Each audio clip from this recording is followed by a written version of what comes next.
In this video, I get the opportunity to fly the Jabiru-powered Thruster 600N. Thank you, Kevin.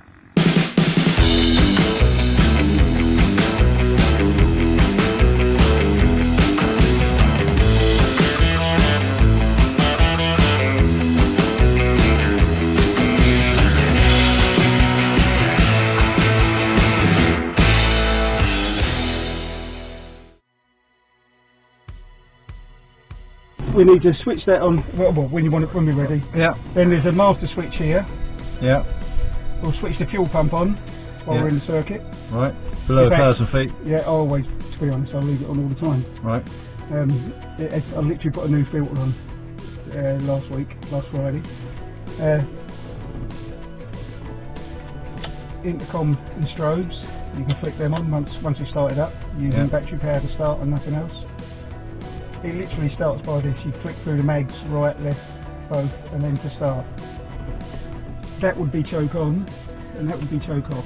Right. It may or may not need any, because I've just been running it up. Handbrake, parking brake, it's literally that.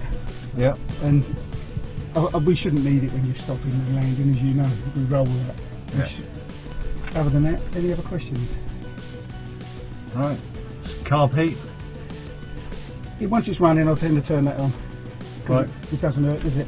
Okay, electronic, I take it. Yeah, it's electric carb heat. Yeah. Yeah, it doesn't hurt. Cool. Master's back. Right, yeah. The trim is set roughly to about 60, 52 knots or something like that, whatever it is. Okay, yeah. That's what it's about. It's set to about. I'm gonna have to, every time I come in, there's been some blue in it. Next time I stick that back. That's the landing speed, that's the everything speed. Where the yellow diamond is. Okay. Yeah, where the triangle. The yellow triangle, yeah. That does everything. It don't go any faster, well, you can, but you know. Okay. That's the speed when you do approach for landing. That's the speed you want to come in at. Engine temps and bits down here. So this is a CHTs. Yep, both sides. Oil pressure to there and Oil temperature. oil temp. Okay. It does say that on the RPM you should not cruise between them figures because it creates resonance. Okay, so we're either below that or above that, yeah. Yeah, I've tried it and I've not noticed anything, but it might be saying I can't tell, if you know what I mean. You've got so used to it or whatever, okay. Well, yeah, I've got used to it, but I can't notice any vibration. Good. We're all Okay, good. right. I'm just trying to get my hairpiece sorted out. Yeah, I need a hairpiece. I'm running out of hair. Oh, fucking hell, you are. Right, I thought I was running out of hair. So I met you. And then off I did until I met you. Exactly. Right, okay, so. Okay, throttle part open, a little bit open. No, you can leave it closed. Okay, all clear around, clear your side? Yep, clear my side. Okay, we'll go for master on. Master, you've got master. And the fuel pump. Fuel pump. And then see what happens. Clear pump! I'll give it a little bit of choke.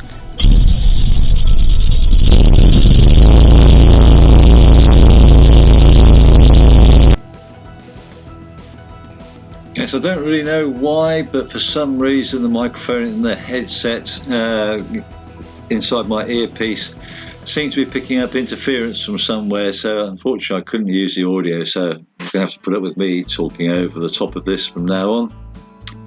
Takeoff. The Takeoff performance, considering we're two reasonably large gentlemen on board, we weren't that close to the max all up weight, but the performance was very good, taking off on runway 04.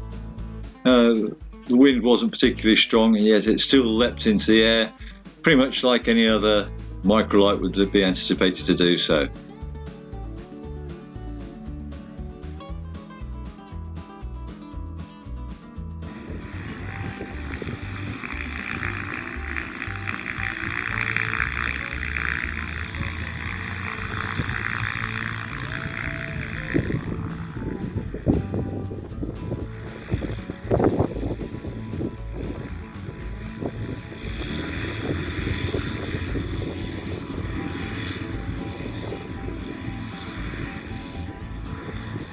There you can go, you see, nice, smooth, bit of build up speed, and there she is climbing out nicely.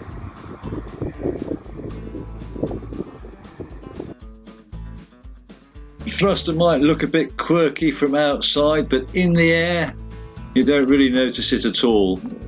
It's a little bit strange having the engine sort of stuck up above there. You can see all the guts of it hanging down below, but she flies beautifully. Nice and easy to control, very little trim adjustment required during different power settings, hardly needed to use the rudder at all in turns.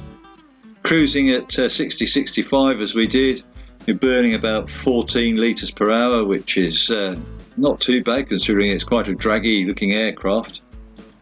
The controls I did find quite a bit heavier than those in the Cub, but then it's a much heavier aircraft, especially with 2 people on board.